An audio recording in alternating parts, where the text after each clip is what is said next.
Langsung aja kita mulai ya. Selamat datang di Bedah Kisah kali ini. Hari ini kita bakal ngebahas sebuah teks klasik yang bener-bener luar biasa. Ini bukan cuma dongeng sebelum tidur loh.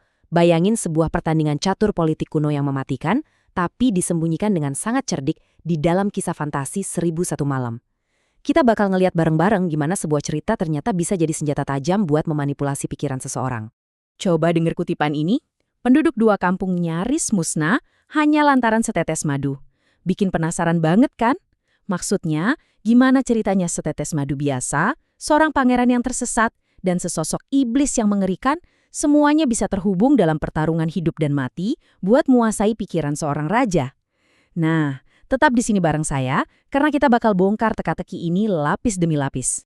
Oke, kita masuk ke bagian 1, jebakan cerita sang selir. Jadi gini, coba bayangin cerita ini tuh mirip kayak boneka Matryoshka dari Rusia. Kalian tahu kan, cerita di dalam cerita. Di lapisan paling luar ada bahaya nyata di istana kerajaan. Disinilah intrik politik kotor lagi dimainkan. Tapi sebelum kita bahas lebih jauh, kita harus kenalan dulu sama target utamanya, sang wazir. Di dunia Islam kuno, wazir itu bukan jabatan sembarangan. Dia adalah penasihat politik tingkat tinggi, atau bisa dibilang ahli strategi utama kerajaan. Nah, yang menarik banget di sini, sang wazir inilah yang justru jadi incaran utama tokoh jahat di kisah kita. Ada yang pengen banget nyingkirin dia dari papan catur politik kerajaan. Dan tebak siapa tokoh jahatnya? Seorang selir raja. Taruhannya di sini tuh bener-bener gila. Sang selir lagi nyusun plot mematikan dengan cara pakai cerita karangan, semacam ilusi gitu, buat ngeyakinin raja kalau wazir kepercayaannya itu jahat. Dan yang lebih parahnya lagi, dia pelan-pelan memanipulasi raja supaya mau ngehukum putra mahkotanya sendiri yang sangat disayanginya. Jadi sang selir ini bener-bener lagi nenun kebohongan buat ngehancurin dua orang paling penting di hidup si raja. Lanjut ke bagian 2, tersesat di kota misterius. Nah, sekarang kita masuk ke cerita karangannya si selir ya. Cerita ini isinya tentang rentetan keputusan buruk yang diambil sama sang pangeran. Semuanya bermula waktu pangeran lagi berburu bareng si wazir di siang hari.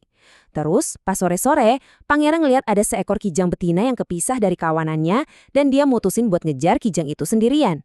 Malam pun turun, dia kehilangan arah dan tersesat di tengah kegelapan. Sampai akhirnya, keesokan harinya dalam kondisi yang panik, lapar, dan haus banget, dia sampai di sebuah tempat yang benar-benar nggak terduga. Tempat itu ternyata sebuah kota yang benar-benar kosong melompong. Bangunan-bangunannya menjulang tinggi banget, ditopang sama tiang-tiang kuno yang kokoh. Tapi anehnya, kota ini sepi total, nggak ada satupun manusia di sana. Suasananya sunyi dan mencekam abis, soalnya kota raksasa ini cuma dihuni sama kawanan burung gagak. Bayangin aja, pangeran yang udah kelelahan ini harus jalan nelusurin kota yang rasanya mirip kayak kuburan raksasa. Ih, merinding kan? Di tengah kesunyian yang bikin bulu kuduk berdiri itu, matanya nangkep sesuatu. Di bawah sebuah tembok tinggi, ada seorang gadis yang cantik jelita lagi nangis. Ini tuh elemen cerita yang klasik banget sebenarnya, kayak ada gadis lemah yang lagi butuh pertolongan. Ya pastinya naluri si pangeran langsung pengen nyamperin dan jadi pahlawan dong. Tapi ingat ya, kita ini lagi ada di dalam cerita yang emang sengaja dirancang sebagai jebakan. Buat paham sama latar belakang cewek ini, kita perlu lihat sedikit ke mitologinya. Kalian pernah dengar jin Ifrit? Dalam mitologi Islam, Ifrit ini adalah golongan jin yang ukurannya raksasa, kekuatannya luar biasa, dan bentuknya mengerikan. Mereka sering dikaitin sama dunia bawah dan ilmu hitam. Jadi, ini bukan jin lucu yang keluar dari lampu ajaib dan ngasih kalian 3 permintaan ya. Ini benar-benar entitas yang seolah keluar dari mimpi terburuk kalian. Dan tebak apa latar belakang yang diceritain gadis ini ke pangeran? Dia ngaku namanya Tamimah binti Atabah, seorang putri dari negeri Syabah. Terus dia bikin cerita dramatis kalau dia diculik sama jin Ifrit yang ngebawa dia terbang, tapi tiba-tiba petir nyamber si Ifrit itu sampai kebakar, dan akhirnya si putri jatuh deh di kota kosong tadi. Dia juga bilang udah kelaparan selama 3 hari. Wah, ceritanya pintar banget kan buat mancing simpati? Sekarang kita masuk ke bagian 3, wujud asli sang gadis. Oke, disinilah tensinya mulai naik. Kebaikan hati dan rasa kasihan si pangeran bakal jadi bumerang yang fatal banget. Kita urai jebakannya satu-satu ya. Pertama, pangeran yang kasihan nawarin gadis itu buat bonceng di kudanya supaya bisa pulang. Kedua, di tengah jalan si gadis minta izin turun sebentar buat pergi ke balik tembok bangunan. Alasannya sih buat privasi. Pangeran kita yang sopan ini nungguin dengan sabar. Tapi, nah ini yang ketiga. Pas gadis itu keluar dari balik tembok, wujudnya berubah total. Dia nggak lagi jadi putri cantik, melainkan sosok yang luar biasa buruk rupa dan menakutkan. Gila, manipulasi ini benar-benar brilian. Di satu sisi, kita dikasih ilusi seorang putri Syahba yang cantik, rapuh, korban penculikan yang nggak bersalah.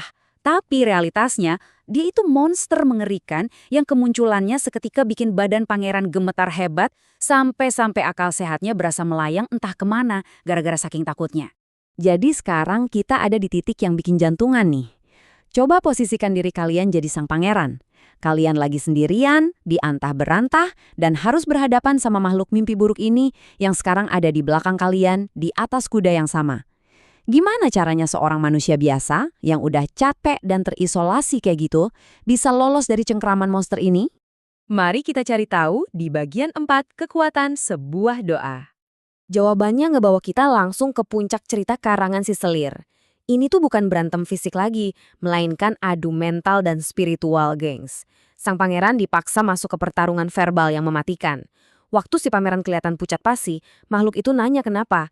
Pangeran ngeles bilang dia lagi kepikiran masalah yang berat supaya nggak ketahuan kalau dia takut.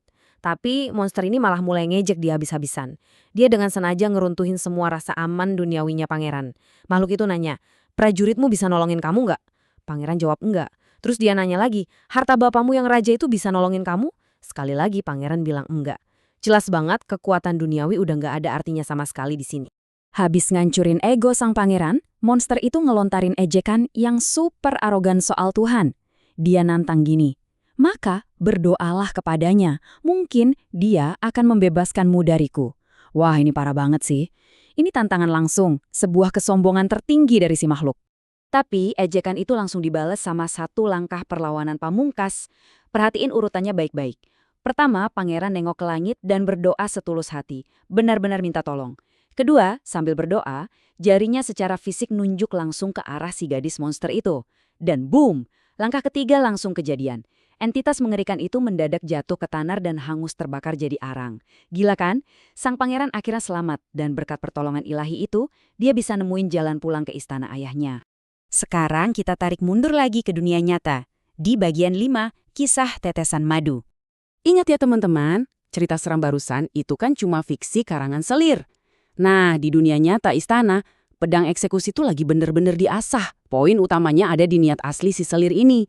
Dia jadiin ceritanya sebagai senjata buat memanipulasi. Dia bilang ke raja, tuh kan, kejadian yang hampir bikin nyawa putra mahkota melayang ini gara-gara dia ngikutin arahan wazir. Wazir itu sengaja pengen ngebunuh anakmu. Intinya, si Selir nyuci otak raja pakai cerita fantasi tadi, supaya si raja mau ngehukum anaknya sendiri, plus nyingkirin si wazir yang sebenarnya nggak salah apa-apa. Dan sedihnya, taktik manipulasi itu berhasil. Sang raja benar-benar kemakan omongan si Selir dan langsung kalap, nyuruh pengawal buat ngehukum putranya saat itu juga. Tapi, pas banget sebelum kesalahan super fatal dan berdarah itu kejadian, keadaan berbalik 180 derajat.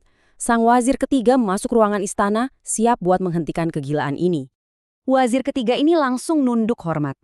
Dengan nada yang sopan tapi tegas, dia memohon, "Wahai raja, janganlah Paduka tergesa-gesa menghukum putra sekaligus penyejuk mata Paduka. Mungkin kesalahannya cuma masalah kecil yang dibesar-besarkan sama Selir. Dia benar-benar nyoba narik kewarasan raja supaya nggak ngambil keputusan emosional cuma gara-gara satu cerita sepihak." Lalu, gimana caranya wazir ketiga ngelawan kebohongannya si Selir? Apa pakai fakta logis atau debat kusir panjang lebar? Enggak, dia ngelawan cerita pakai cerita lagi. Dia pakai taktik yang sama persis. Wazir ketiga bilang kalau dia punya kisah tentang gimana penduduk dua kampung bisa nyaris musnah total. Dan itu semua gara-gara setetes madu. Bayangin, dia ngelempar cerita baru yang bikin penasaran banget cuma buat nunda eksekusi tersebut. Strategi yang sangat brilian. Nah, ini ngebawa kita ke satu pertanyaan buat menutup bedah kisah kali ini. Akankah cerita tentang setetes madu ini cukup kuat buat ngeredam amarah seorang raja dan nyelamatin nyawa orang yang gak bersalah? Ataukah bisa jadi kebohongan beracun yang udah ditanam sama sang Selir itu terlalu kuat buat dipatahin? Dari sini kita bisa lihat betapa epiknya 1001 Malam. Ini jadi bukti nyata kalau siapapun yang menguasai seni bercerita, dialah yang benar-benar mengendalikan jalannya permainan. Makasih banyak ya udah gabung di bedah kisah kita hari ini. Sampai jumpa di eksplorasi seru kita berikutnya.